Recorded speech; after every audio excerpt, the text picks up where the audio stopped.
Hi, everyone. My name is Lynn Porter. I'm the Education Director at the Oklahoma City National Memorial Museum, and I'm so glad that all of you are joining us this morning. So this Sunday marks the 25th anniversary of the Oklahoma City bombing of the Alfred P. Murrah Federal Building in downtown Oklahoma City. It was a tragic event that killed 168 people. So today we are here to remember those who were killed, those survived, and those changed forever on April 19th, 1995. But we are here also to hear the remarkable stories of how the community came together and showed that good always triumphs evil. So our first guests were just in the first 100 days of office as governor and first lady. And Frank and Cathy Keating were on site immediately to give support to first responders, survivors, family members, and their support and compassion continues to this day. So kids, you are in for a real treat because they wrote a book, Love One, the Oklahoma Standard, just for you to show that no matter how old that you are, that you're never too young to make a difference. So they're going to share those stories. And also we have a guest, Dr. Robin Gurwitch. She's an international known expert on trauma and resilience with children, and she helped in the Oklahoma City bombing. She helped families and children at that time, and she also helps all across the country in helping kids with deal with trauma and overcoming that and increasing resilience. So she's going to jump on. The first part of this session is going to be the Keatings reading their story, and then also talking and challenging you guys to what you can do today to help one another. And then Robin will probably jump in as well during that time, but once she has her presentation, parents, she'll be talking mainly to you and how you can get through talking about the Oklahoma City bombing coming up on Sunday, also about what is going on currently in our world. And just want to let you know, too, all the proceeds from the book, Love One, the Oklahoma Standard, go to the Oklahoma City National Memorial Museum. So we so appreciate your kindness and compassion. So at this time, I'm going to turn this over to Frank and Cathy Keating to read their story. Well, thank you. Thank you very much, Lynn, and everybody. Welcome. It's our honor to be here. As introduced, I'm Frank Keating. I was governor of Oklahoma during the Oklahoma City bombing. I'm Cathy Keating. I'm married to this guy, and we are so thrilled to be here for our first virtual interaction, virtual reading. I know most of you as children are doing this online school, and you're used to this by now, but this is our first online participation. And I got a text this morning from one of Oklahoma City's most infamous news anchors, Linda Kavanaugh, who did a special last night. And she said, good luck on your virtual reading and an announcement of your new book, which is Love One, the Oklahoma Standard. Can you all see that? There we go. And Frank and I are going to read parts of it. This was written by children, for children, and Frank and I have narrated their story as we weave through the pages of Oklahoma history 25 years ago. So stay tuned, and here we go for our first virtual reading. And as Cathy noted, the art in this book, every painting, every sketch, every watercolor, whatever it may be, they are all done by children contemporaneously 25 years ago with the tragedy that struck Oklahoma City. So let me begin. We're going to share the reading. This little book is for you, a young life, a child of hope, and dreams for fun and family, service and success. It is the expectation of every young person in this free nation.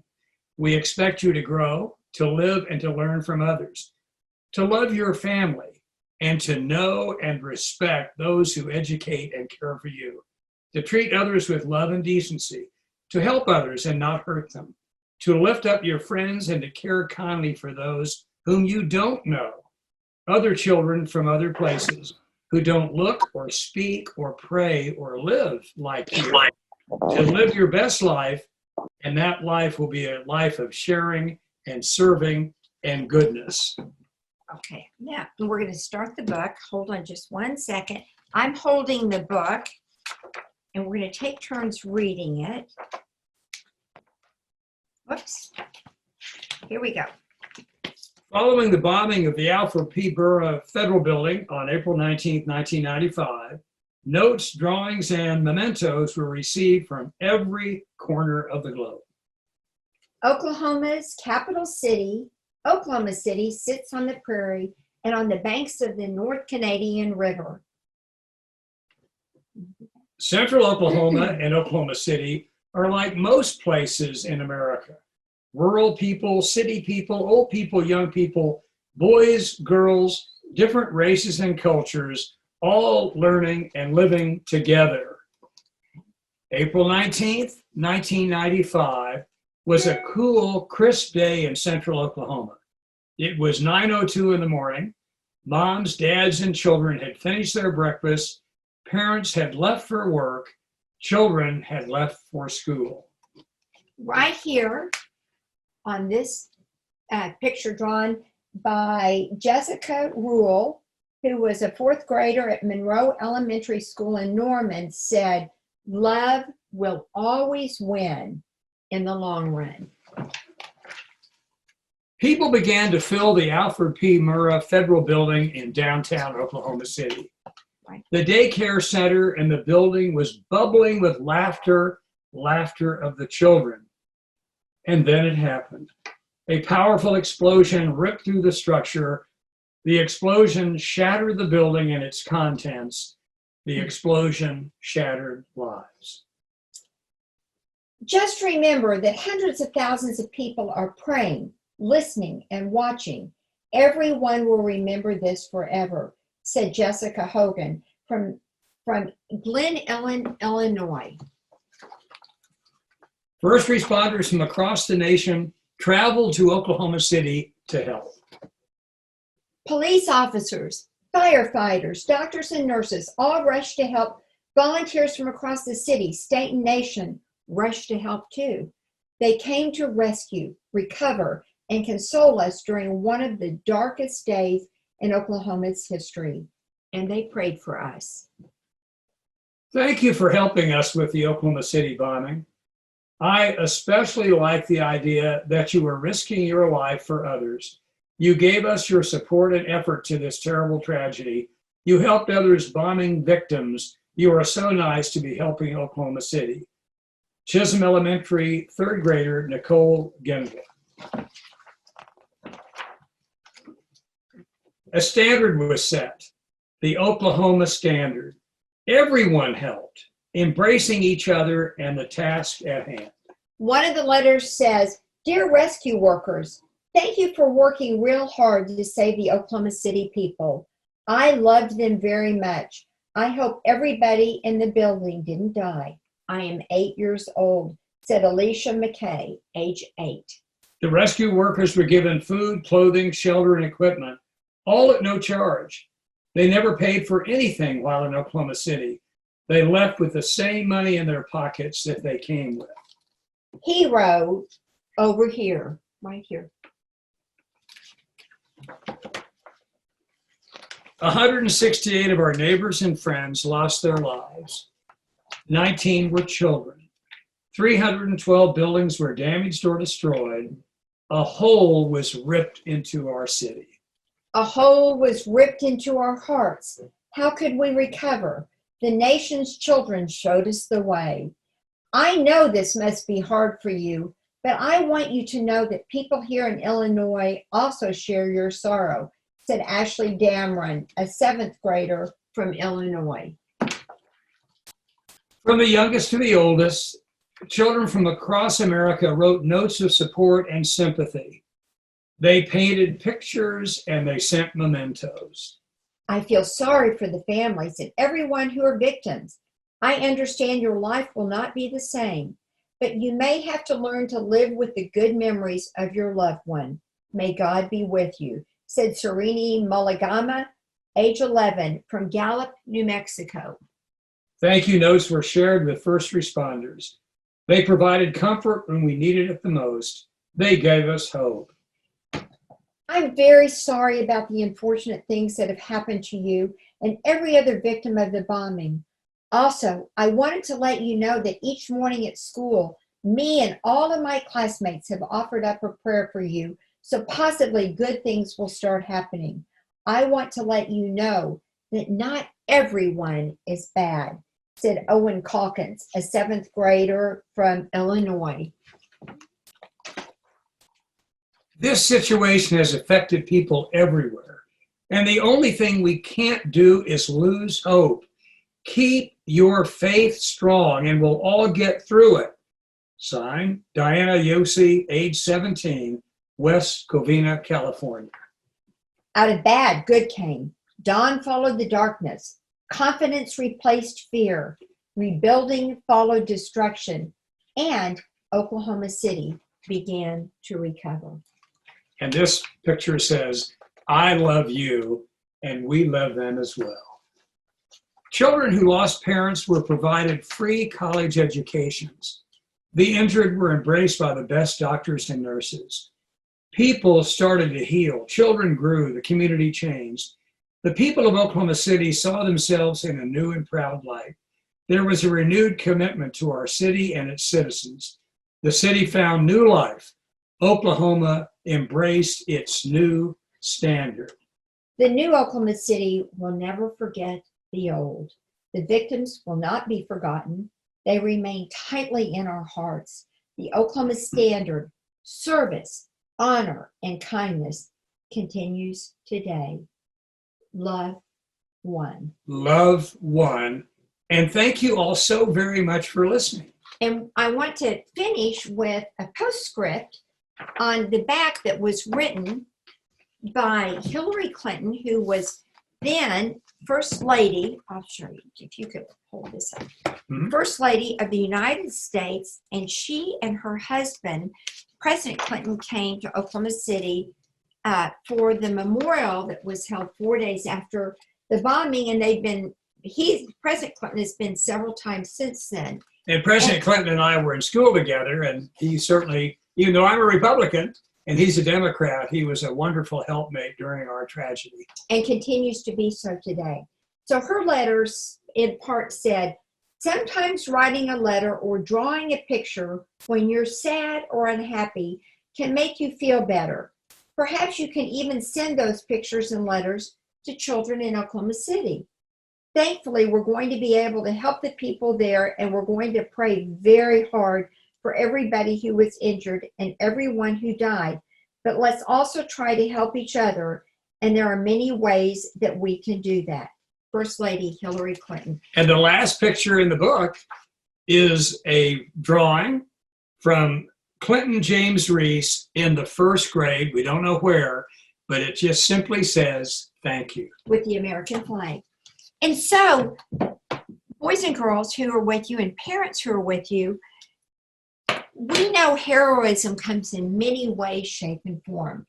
And what we would like to do is suggest to you some of the heroes that stepped forward to help us in the Oklahoma City bombing and afterwards, because they were actually what became part of the Oklahoma Standard, making a difference, going above and beyond what they were expected to do to help people in need get back from off their knees and get back up on their feet. So Frank, tell us, who were some of those people who came to Oklahoma City to help us? Well, And many of them were here. Yeah, many of them were from here: firefighters, rescue workers, police officers, National Guardsmen, volunteers, bringing boots, bringing money, doing anything and everything to help those suffering and those crying and lost.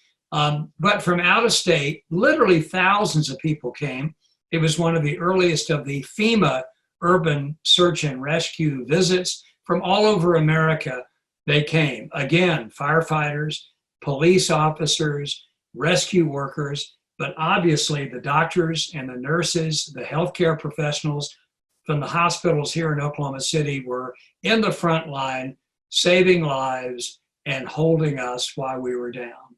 But the reason we wanted to write this particular book is this is the story of how children helped. Children, by the hundreds and hundreds and hundreds, sent letters and pictures. not just to the governor's office, but to the city of Oklahoma City, and they sent them to friends and to school-age children all across the city and all across the state. Some of them raised money by giving pennies from leftover lunch money, or pennies that they went out and collected from their neighbors, and they sent pennies to be part of the Pennies campaign at the Oklahoma City Memorial. And if you go downtown to Oklahoma City, if you're watching this from Oklahoma City, there's a fence outside the memorial.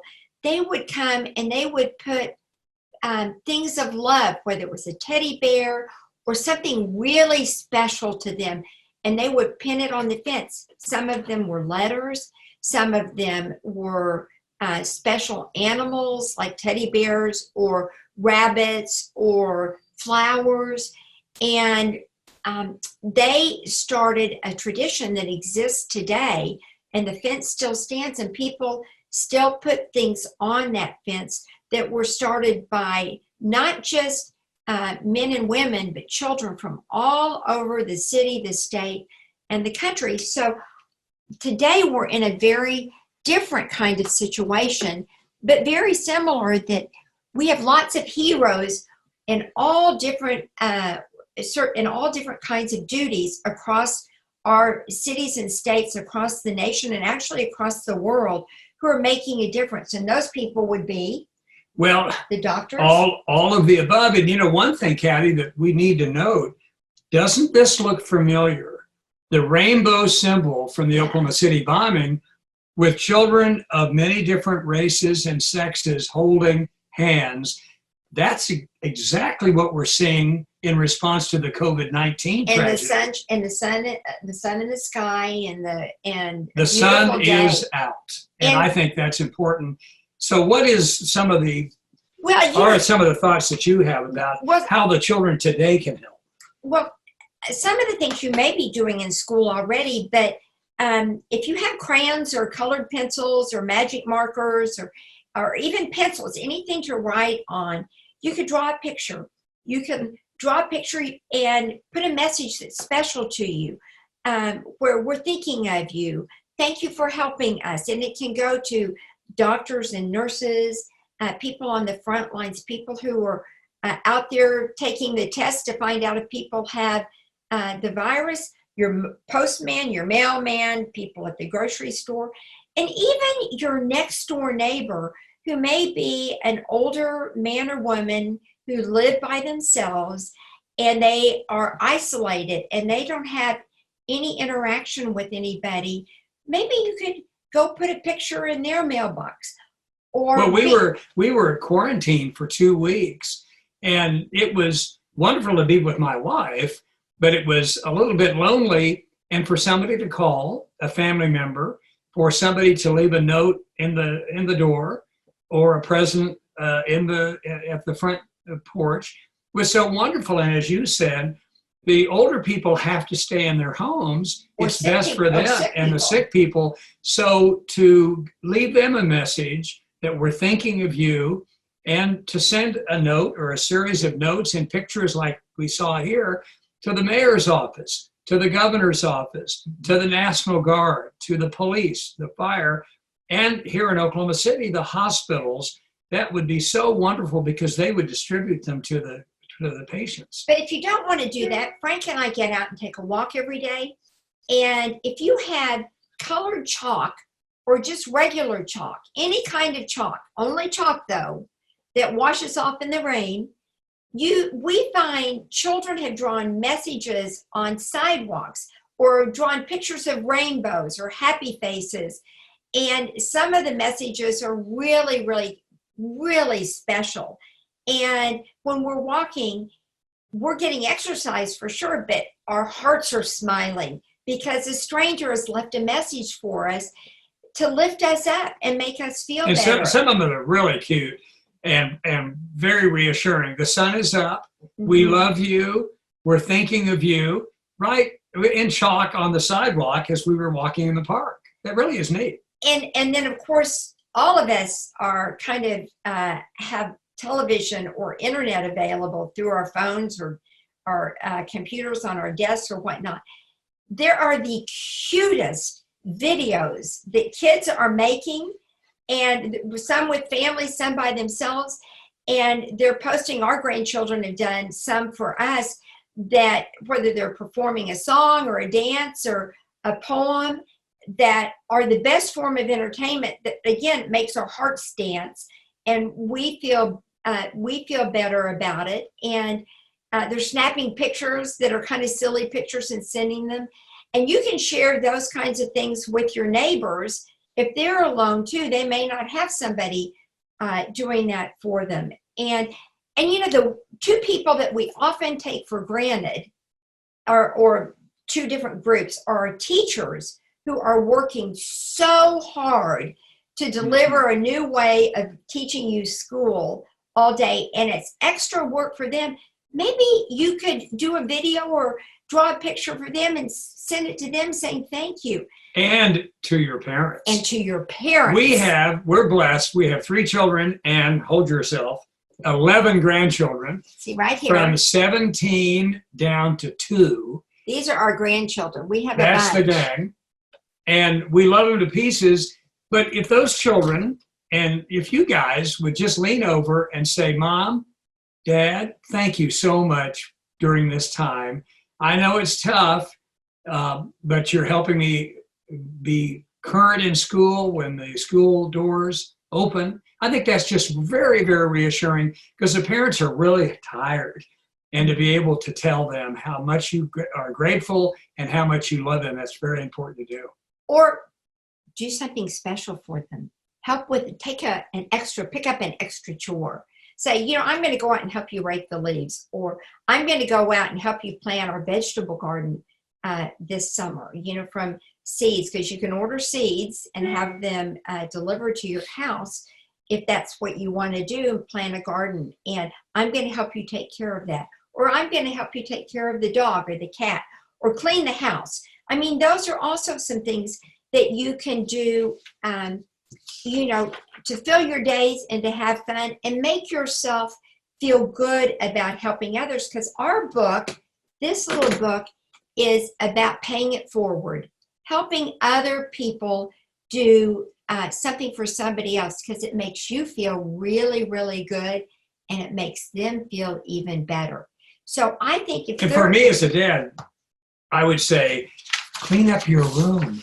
Don't have mom do it and don't have dad do it. That would be so special, because we're all in a family together, and to think about others, to pray for others, to contact others, to make others happy, particularly your own family members. Your brother, sometimes he makes you mad. So your sister, sometimes she makes you mad, but you love them as much and as well as anybody and else. your caregivers too. And your caregivers. And before we turn this over to Dr. Gurwitch, I'd like to pull this. I copied a picture for you. I don't know if you can see it. It's from Dr. Seuss, and it says, "You'll never be bored when you try something new.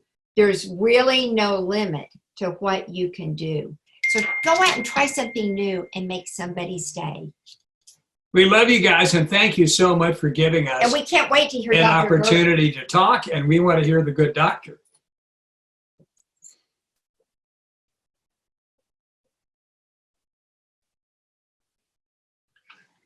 All right. Robin, you'll have to make sure there you go. All right. I couldn't figure out how to turn it on. So thank you so much for sharing that wonderful book. It was beautiful. And I remember seeing so many of those wonderful pictures that children did send in. And you're right, they were from all over the world. And it was an uplifting time for all of us. It was wonderful. Thank you so much for sharing. And I am delighted to be with y'all today. As I was saying before we started,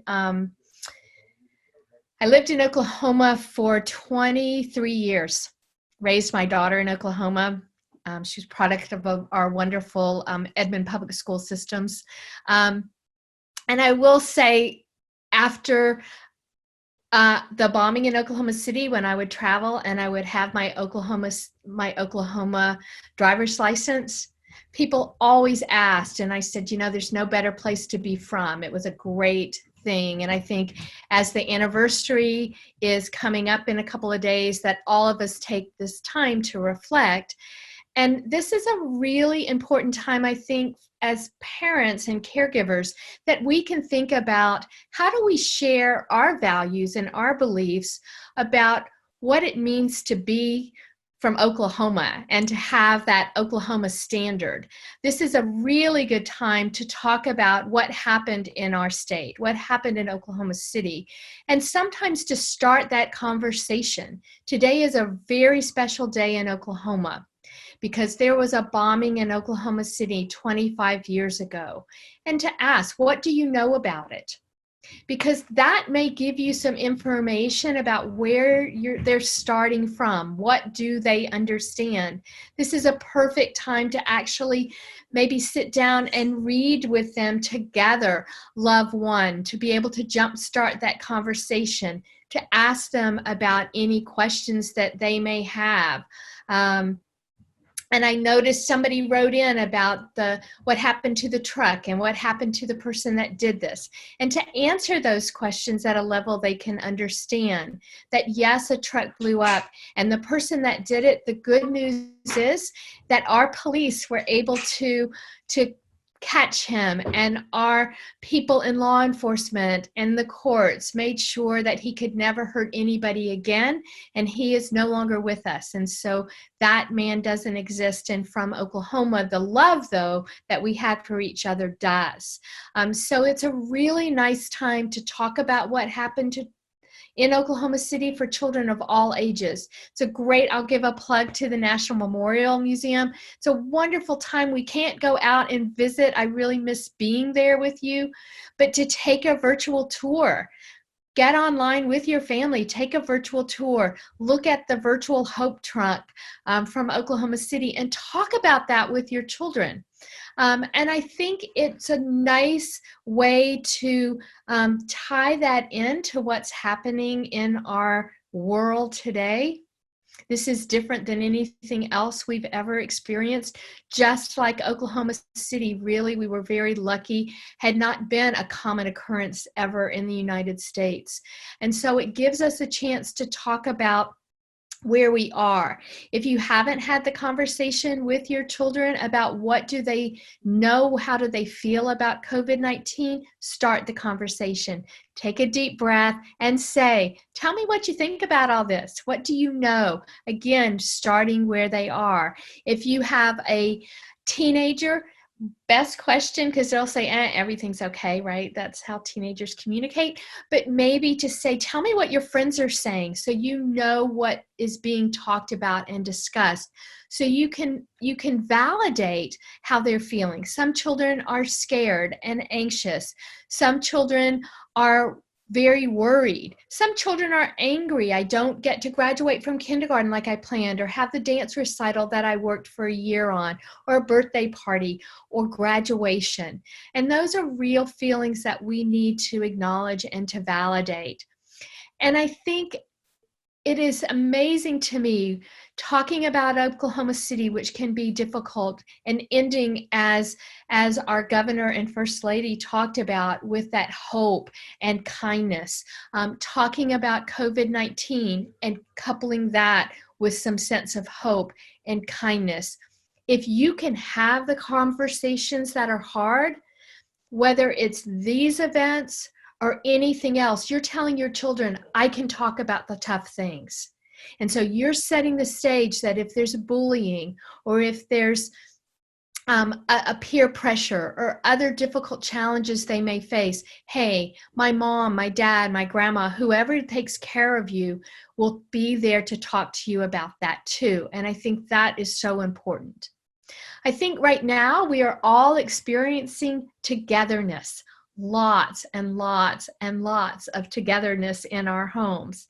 And because of all that togetherness, we learn new things about each other. We learn some of the strengths, but we also have some patience tried. So parents are trying to balance, how do I work from home in a new way? And children are learning, how do I go to school in a new way? How do I have a play date with a friend that I don't get to actually play physically with? So as we're thinking about being together. Some of the things that can truly help when children are stressed, as many children were stressed following Oklahoma City. We really learned a lot from Oklahoma City that began to shape, honestly, how our world responds to large-scale events, whether it is another terrorist attack or school shooting or tornadoes or other disasters. Oklahoma City taught us a lot.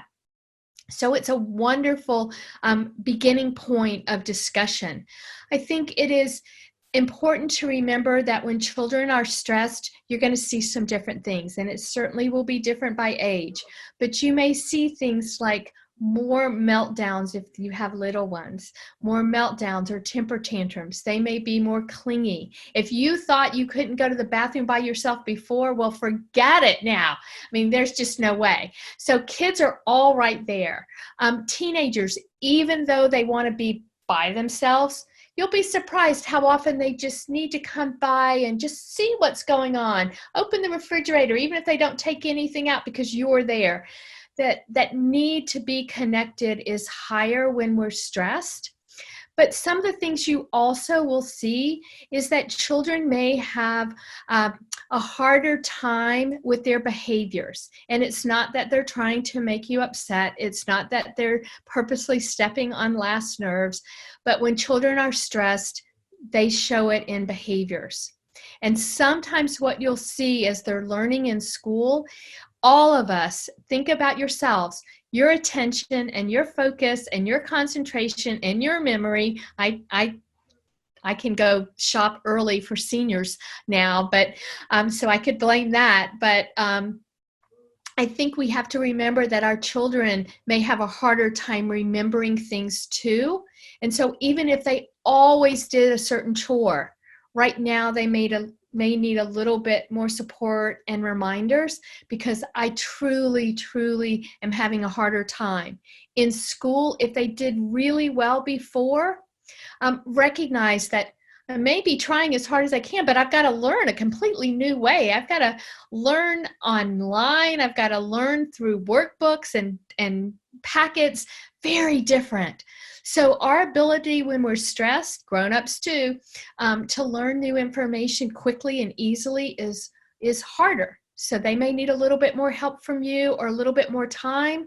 And to think about for yourselves that your own learning. So give yourself a break. We can only do what we can do sometimes. I love what First Lady Keating talked about getting outside. Go outside, find a way to go outside. Dogs have never been walked so much in this country in their lives. I saw a meme recently that said the dog was up on a shelf saying, please, please, no more walks. But I think it's important to think about, how do we get outside? How do we have that fresh air? If you and your family can think about setting a routine, that can be really helpful. That was certainly helpful to people after Oklahoma City that tried all of us, but knowing that we could do some of the same things that we did before, that the people that we counted on before were still there to count on now. Think about your routine right now and schedule in. It may not be, if you're an adult, you can't work 6 hours a day anymore, 8 hours, 10 hours a day without taking a break. So small amounts. Set a timer, an hour, 90 minutes, and then go do something for 15, 20 minutes with your children. Set up for them. When is school time? When is homework time? When is dinner time? When is free time? When is play time?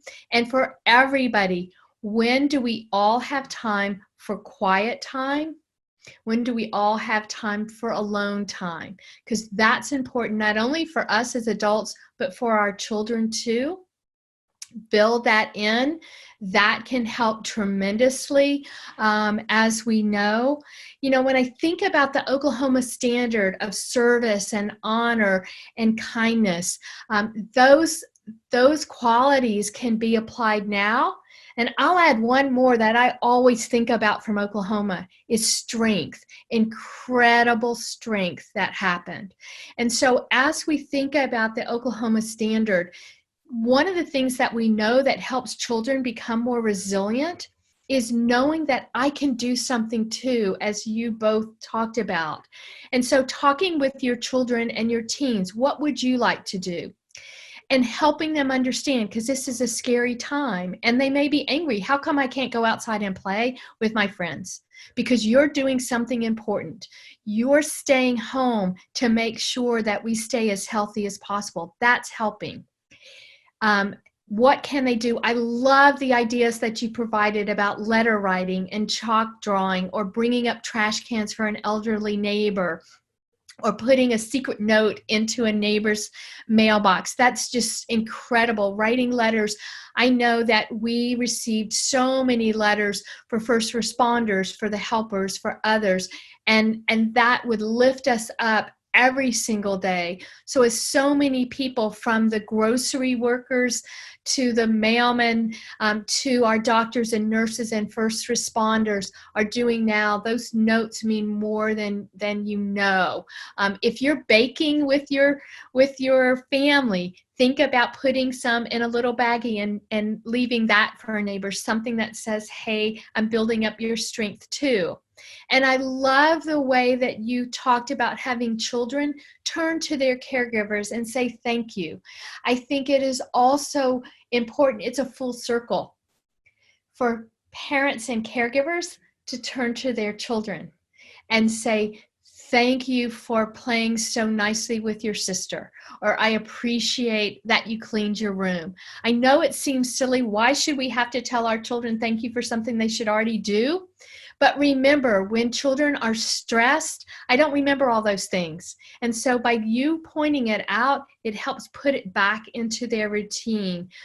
So that can be really helpful. Even our preschoolers, my goodness, they're probably the best at leading us into knowing how to wash our hands. Baby Shark, I'm sorry, you're going to have that song in your hand forever and ever and ever. But Baby Shark has a beautiful little video about hand washing now. So watch it with your kids, sing it when you wash your hands, but our children can help us do that and let them know how much you appreciate them washing their hands. If nothing else comes from this, we will have the cleanest country ever before, because I think we all will pay more attention to that 20-second hand washing. So giving children things that they can do is so important to them. What is the message they want to pay forward? Whether it is to share with others what they learned about Oklahoma City, what a great thing to read that book together, to think about, here's one message I took from the book, here's one message I learned from the tour, and I want to share that. I want to tell people and pay that forward. Here's one message we've learned in our time together as a family. What did I learn? How can I take that strength and pay it forward? What can I do? For parents, honestly, this is a time for families to think about what is the values and beliefs that we want to share. Because from times of tragedy like Oklahoma City, we have to also recognize these are windows of opportunity. I could have left Oklahoma City thinking that the world is full of really, really bad people.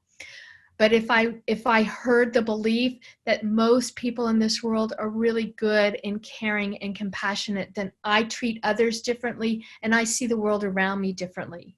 If I walk out now being afraid of everybody, if I walk around thinking that anybody, for example, that is of Asian descent is the reason I had to stay home, then I see the world as a much more scary and frightening place.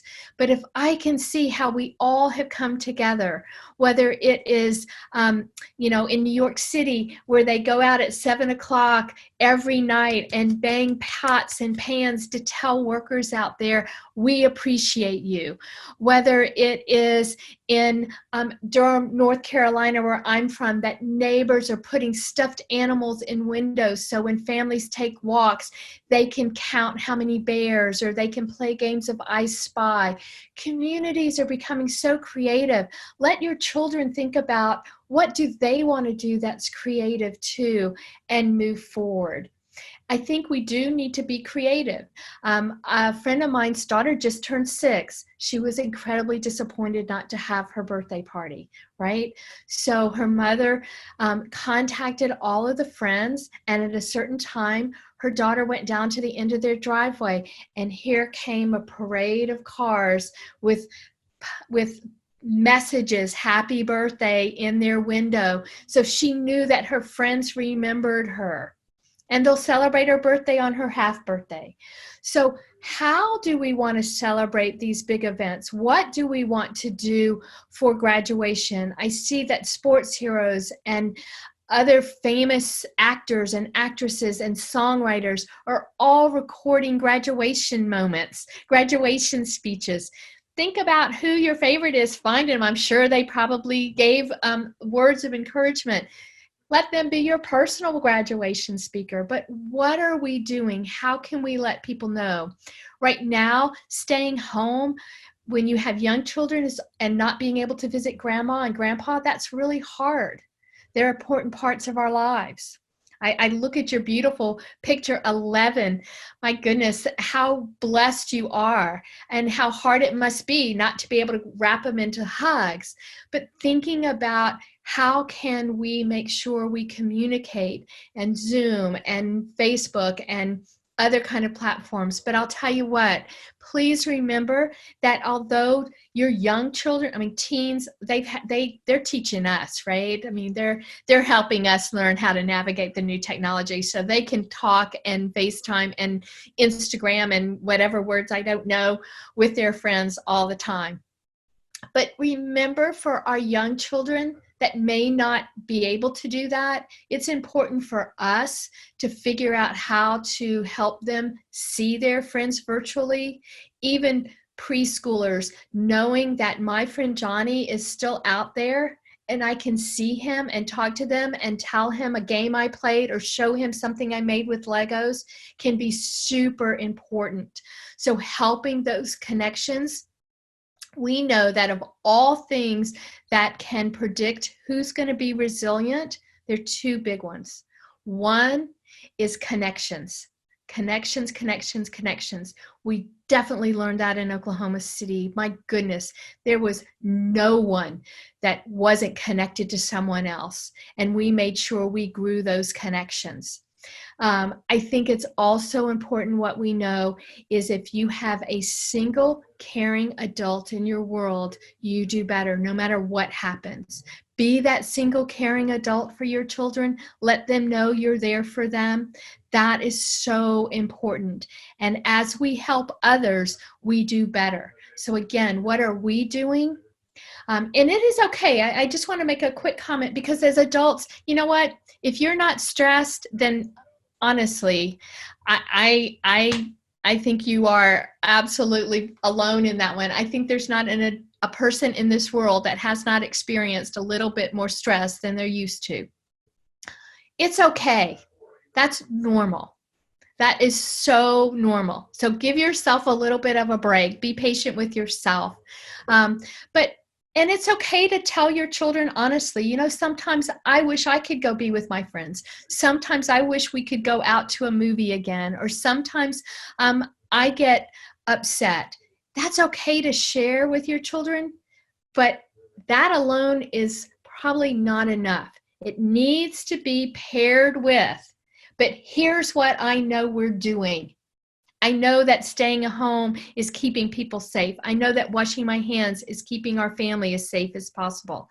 I know that writing this card is making people feel better, so that they see, and I think it's important to share with them what your family's doing, what they are doing, what your city is doing, what your state is doing, what our country and what the world is doing. I am so impressed. And it happened after Oklahoma City. I didn't remember that you were friends with Clinton before. That's a new nugget for me. But it's incredible for me to see, as I gather information, how many governors across this country, and it doesn't matter if they're Democrat or Republican, just as in Oklahoma City, report support came from all corners, and politics really didn't have a role. And I think now our governors all over the country, it's amazing to me that Governor X over here is sending ventilators to Governor Y. And it doesn't matter. We're all sharing because we realize we're all in this together. And so helping your children know that we're all doing this together, what can they do to help too, can be so important. So I want to say, I know we're at time, but I really want to say thank you for joining us. Thank you for taking care of your children. Thank you for letting your children even take a little bit of care of you too, because we all truly will come out the other side stronger. And again, I think the Oklahoma Standard sets a benchmark for all of us right now. 25 years, that just boggles my mind. But where we are now, where we've come so far in 25 years, how we've grown, how we continue to grow and think forward and set new goals for the kind of world we want tomorrow, makes such a huge difference. So thank you all so much. With that, I will stop. Lynn, I don't know how you envisioned us answering questions or taking comments or whatever. So I'll turn it back to you. Yeah, so if anyone has any questions, feel free to send those to us in the, you'll see on your screen the Q&A. I do have a quick question, Robin. So how do you really bring up the Oklahoma City bombing with young kids? I mean, if they're saying, how can a person do this, or how did this happen? I mean, how do you answer that? So I think those two parts are really important. I think we have a perfect opportunity to begin to discuss this with our children. You've got a great entry. Today marks a special anniversary for our country, for our city in particular in Oklahoma, or our state. It was 25 years ago that something changed us forever. There was a bombing in Oklahoma City, and I want to spend today remembering that. And I have this book. There you go. You've got a perfect beginning to it. I want to read this with you, and then we're going to talk about it. We're going to talk about it because I think it is important. Many children ask, did anybody die? And I think it's important to be honest and say, yes, people did. And your other point, Lynn, and now see my memory is going, your other point is, how do we begin to really talk about it and share some of the difficult things with it? Again, yes, how come he did that? I wish I could tell you, here's the reason. He did this because he didn't do what we know. He didn't practice kindness. He didn't practice honor. He didn't practice the kind of service to give to each other that we know. And so this man had really bad thoughts in his head, and he did this horrible thing. And we can make a difference in how we treat each other, and to hope that that doesn't happen again, ever again. And we do that by how we treat each other. And so that's the lesson we need to take. We need to move forward. I think it's okay to acknowledge that happens. But again, it's, what's the message you want? Is the world filled with mostly good people, or is the world too scary for me? And this is a time to help our children know that our actions. So maybe when I go back to school, I'll think about the child that sits by themselves at lunch, and I'll go over and sit with them. Maybe this is inviting somebody else into our lunch group or into our study group that maybe I didn't think about before. So again, use these opportunities to add, what can you do for your act of kindness, would be really important. Yeah. Oh, sorry, Miss Cathy, did you have something to say? Yeah, Dr. Gurwitch, one of the things the museum has done so beautifully is they've taken that negative act and they've told, the rest of the story. And at the very end, they give you options of how can you make a difference and make an impact without using violence. Yeah. And maybe, depending on the age of your child, that gives you the opportunity to say, you wanted to make a point. How else can you make a point and have it be a positive, more impactful point that doesn't hurt other people? And maybe find other scenarios like the museum does to give them those, have the child think through how they would handle making the point differently. I totally agree. And I think it's so important to recognize that out of horror comes hope. And that's one of the things I truly value about the memorial is it ends on a note of hope. And I wish I could say that there won't be any more terrible things that happen in the world going forward. That would be fantastic. But I think we take from Oklahoma City, we take from COVID that we need to address it head on, always ending with what can we do and those ideas of hope. I think that's why when people say, gosh, wasn't it hard to go through the museum? Didn't it just leave you feeling upset? And the answer is no. It gave me an understanding of what happened, but you really leave that memorial inside and outside with an uplift of hope and optimism that the world can be better. But think about these two events, and God forbid if another event that is a tragedy, whether it's a school shooting or a tornado or something else happens, then helping your children think about ways they can cope, think about teaching them even something as simple as breathing so they can calm their bodies, and then think about an action that they can do.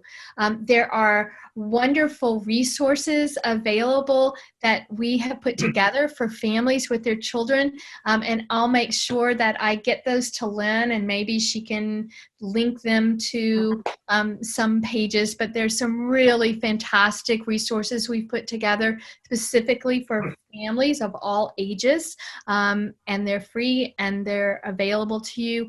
The one thing that is important is that we're always truthful with our children. So if your children ask you, can you get sick, or can grandma die, because you will have children ask those hard questions, I would love to be able to say absolutely not. We can't do that. But what we can say is we're doing everything we know how to do to stay healthy. And we have the greatest doctors that know everything that they know how to do to keep grandmother as well as possible. And so we're going to keep doing what we know how to do to keep ourselves healthy. And our first responders and our doctors and our frontline are going to do what they're going to do. Because if we're not honest with our children, then we can't expect them to come and ask us the hard stuff later. So I don't know if y'all had. Yeah, no, I like that. And I think that it's a great way, just that we did, after the bombing, we didn't know in the beginning if everyone was going to be okay. They hadn't found everyone, and it was important to know, like, you know what, we have support around us. We'll get through this, and we'll, whatever happens, we'll be together and be supporters. So I think it's the same thing today. And just a reminder that on Sunday, there is a Remembrance Ceremony. It starts at 9 a.m. and it's on your local listings. You can watch it on TV or at memorialmuseum.com, and also on our website at memorialmuseum.com. You can find information about all of the channels that it's on. Also, there were some questions about specific things about the bombing. The name of the building was Alfred P. Murrah Federal Building. But if you want a little bit more details, there's a lot of history about what happened on that day on the website. Also educational offerings there, resources. So that's a great way to look at that. And then there was a question also, Robin, about a good way to help your child cope on stressful days. Is that in some of the information or the links, or can you say a few things about that? Some of the information that I'll send you, Lynn, some different ages and different coping. Again, I think a couple of ways to help children cope is what have they tried? What did they do before? Whether it was having to give a book report in front of the class, how did they get ready for that? How did they handle the butterflies in the stomach?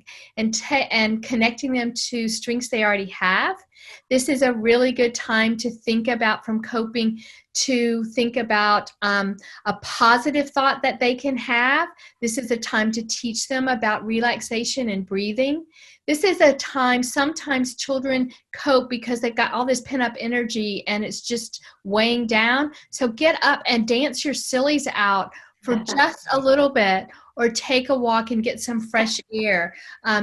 Honestly, I know this sounds silly, but good rest, good diet, and good exercise actually help reduce stress.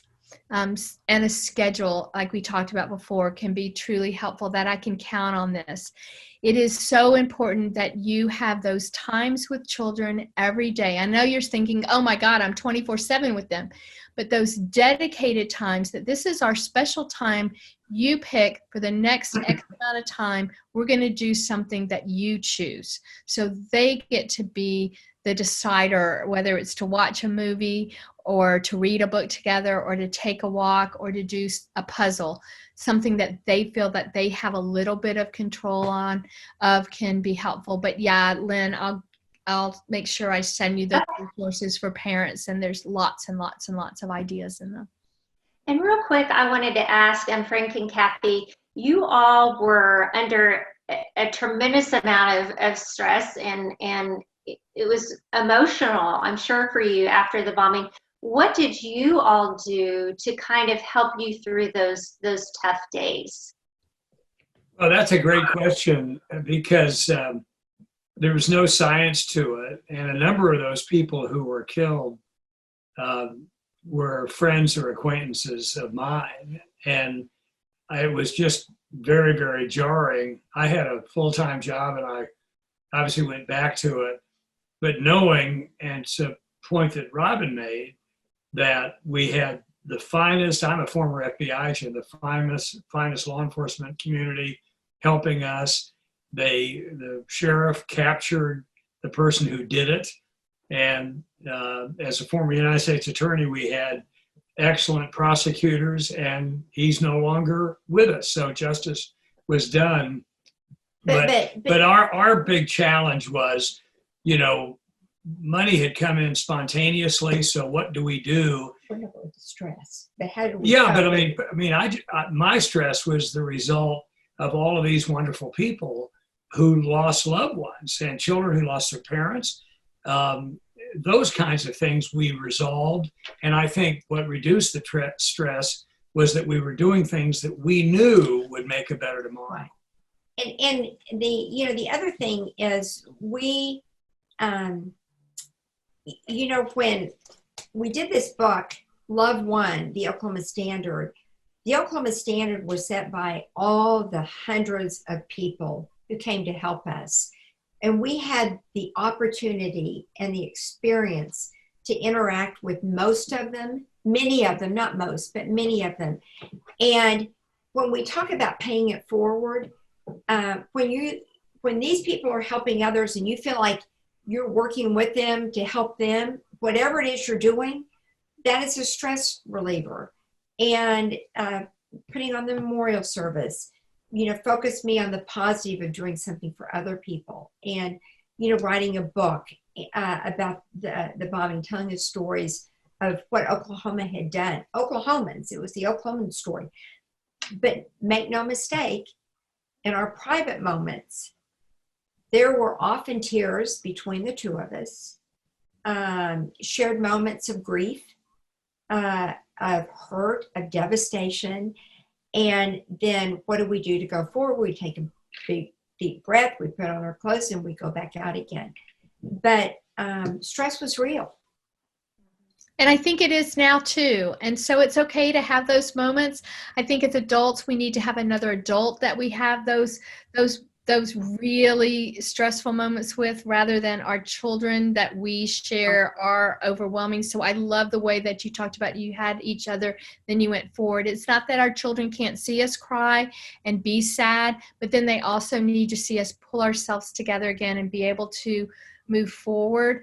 I think if you are a family that has experienced a loss, maybe you had a loved one that was killed in the bombing, or you have had a loved one that has lost the battle with COVID, to think about during this time, how do we want to remember? How do we want to honor that individual? And how can we celebrate who that person was and wrap that into how we pay it forward? I think that's also really important. Right. Thank you. Thank you guys so much. Again, there are a few questions about just some things about why did this happen, who did it, what caused the bombing, and those we've run out of time, but that information can be found on our website at memorialmuseum.com.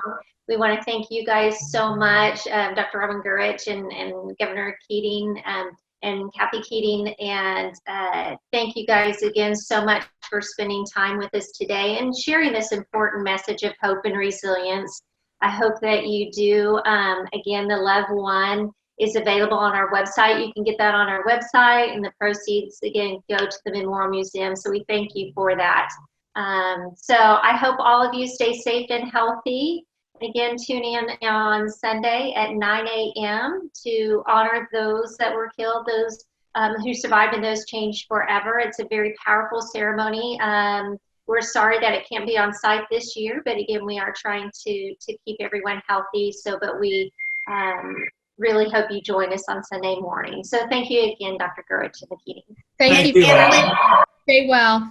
Yes. And thank you to the memorial staff for all you're doing. Yes. We're so enormously grateful Yes. for the difference you're making Absolutely. in so many lives. Thanks. We love you guys. Thanks, Robin. Bye-bye. Thank you. Bye, guys. Bye-bye.